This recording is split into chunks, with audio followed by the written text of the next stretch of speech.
Olá, vamos pensar numa situação. Para construir confiança numa comunidade, daquelas mais fechadas.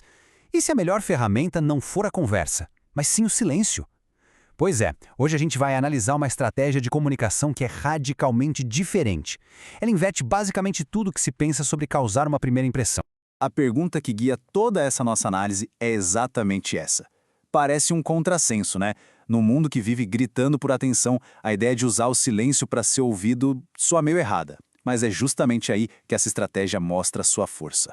E o nome dessa estratégia é evangelismo de presença. A regra de ouro é bem simples. As ações vêm antes. A mensagem se torna visível por meio de atitudes muito antes de se tornar audível, com palavras.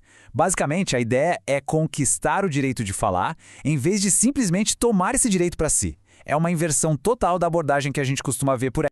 A nossa análise vai seguir 5 passos. Primeiro, a gente vai entender o paradoxo por trás da presença.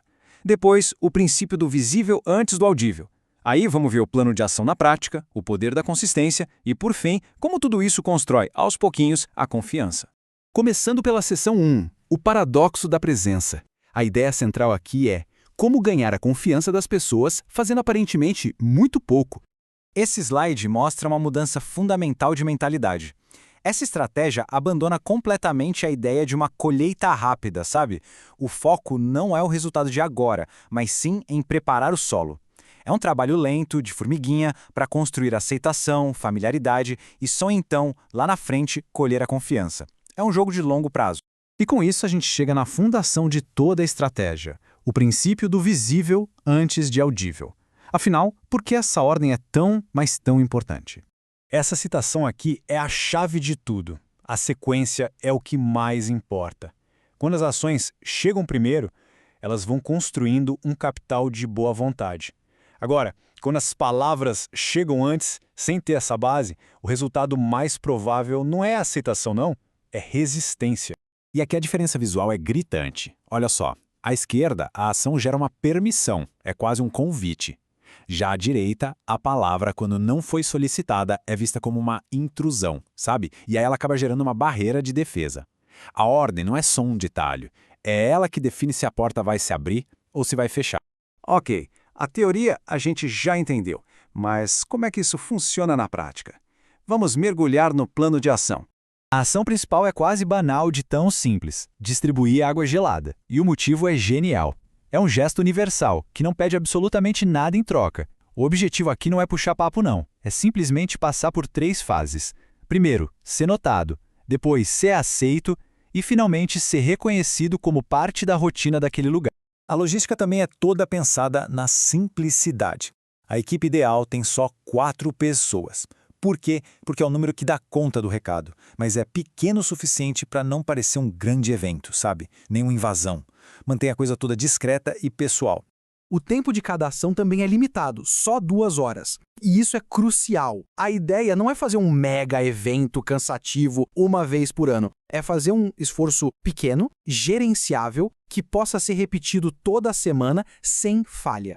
E para deixar tudo ainda mais concreto, para essa equipe de 4 pessoas nessas 2 horas, são necessários mais ou menos 240 copos de água. Ou seja, é um plano claro com os recursos bem definidos.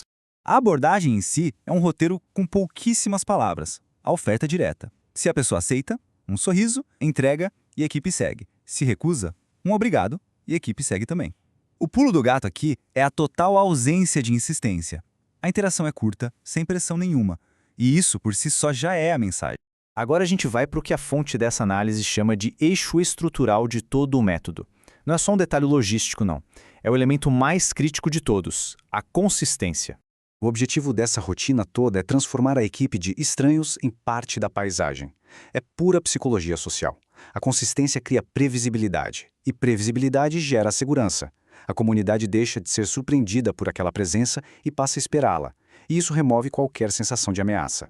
E essa consistência é levada muito a sério. A regra é rígida, uma vez por semana, sempre no mesmo dia, no mesmo horário, por pelo menos 2 a 3 meses seguidos. Tudo fixo. O objetivo é chegar ao ponto em que os moradores pensem: ah, é sábado, o pessoal da água já deve estar chegando. Essa previsibilidade é o ativo mais valioso de toda a estratégia.